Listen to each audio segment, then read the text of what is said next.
Hello everyone, Act 17 Apologetics, and what you're about to see is a video of a young woman named Brittany converting to Islam at this year's ISNA National Convention. Take a look at this video. And I would like to invite Sister Brittany to come to the stage. So as she makes her way to the stage, Imam Siraj will introduce what is about to happen. You have witnessed it before at your masajid and at the ISNA convention. Brothers and sisters, you are about to witness another entrant into Islam, a new believer, in a few seconds.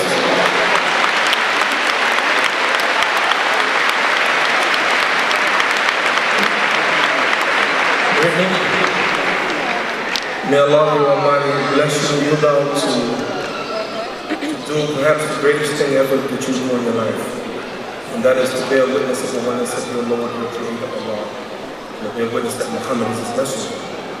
And once you do this, these 8,000 to 10,000 Muslims here, and 1,500,000,000 Muslims around the world becomes your brothers and sisters.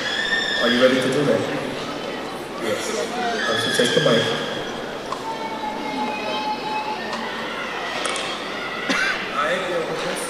I bear witness that there is no God except Allah.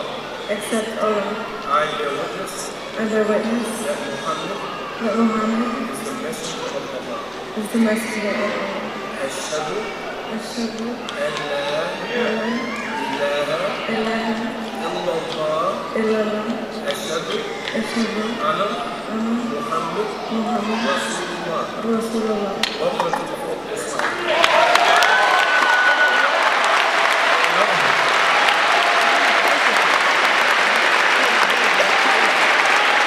And brothers, I just want to let you know that Brittany is married.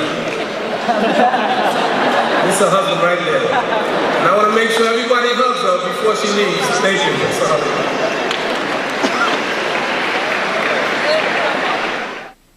Now, Brittany is just one of 30,000 Americans a year who converts to Islam. And by my experience, as well as David's experience, what we've seen is these people generally don't know much of what there is to know about Islam when they convert. They convert based off of misinformation. And I found that basically everything they say about what Islam teaches about women or about violence is horribly, horribly inaccurate. And we see this over and over again. For instance, Nabil and I went to ISNA, the Islamic Society of North America's national convention, and we watched the presentations on the various issues. And Nabil and I know what the Muslim sources say on many of these issues, and almost everything on the issue of peace and violence and tolerance and women's issues and science was a complete misrepresentation of what the sources say. And this is what we see over and over and over again. When people convert, we ask them why they converted, and it's always based on some kind of misrepresentation, some watered-down, whitewashed version of Islam. And we take someone like Brittany. Does she know what Islam really teaches? There are many issues, but take one. Women in Islam. Does Brittany know what Islam teaches about women in Islam? Does she know that Surah 4:34 says that if a woman gets out of line, a husband can beat her into submission? If she does know about that verse, I guarantee you she's been told it refers to tapping a woman lightly with a toothbrush. Is this what the Muslim sources say? No, we know what the Muslim sources say. We know about people like Ibn Abbas and what we read in Al-Tabari, that a woman could be tied to her bed, that a woman would be beaten until she actually submits, tied down to her bed and beaten until she submits. This is what this verse means. We know when this verse was revealed, a woman had been slapped so hard in her face that the mark was still there when she approached Muhammad. And what did Muhammad say? He was going to rule in her favor, but then Surah 4:34 came down saying, no, your husband has every right to do that to you. This is what we find when we examine the Muslim sources. Does Brittany know that? Of course not. She's been given a false view of what that verse means, if she's been given any meaning for that verse. Does Brittany know what women have to look forward to in the afterlife? Does she know that according to Islam, most of the inhabitants of hell are women who are ungrateful to their husbands? Does she know that even if she makes it to heaven, according to Sahih al-Bukhari, she will be standing in a corner waiting for men to come and enjoy her? Does she know this? I don't think that she does.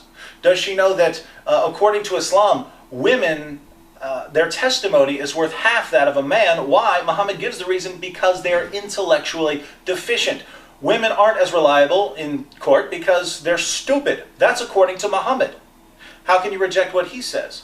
Does Brittany know that according to Muhammad, if Muslims conquer an area, they are allowed to have sex with the women they conquer? The men are killed and the women are taken back to the tents of the victors.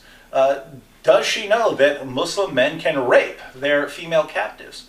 I doubt she knows any of this, or any of the other many problems with Islam. And we just want to say that these are the kinds of misinformations that we're trying to clear up here, and all Christians should do. You saw us post a video about a pamphlet that was spreading misinformation, and now we're posting this video which shows, hey, people convert based off of this misinformation. That's why Christians are called to go out and share not only the truth, but to also expose falsehood. It is our duty to do that, and that's what we're here, and that's what we're doing. This is Acts 17 Apologetics.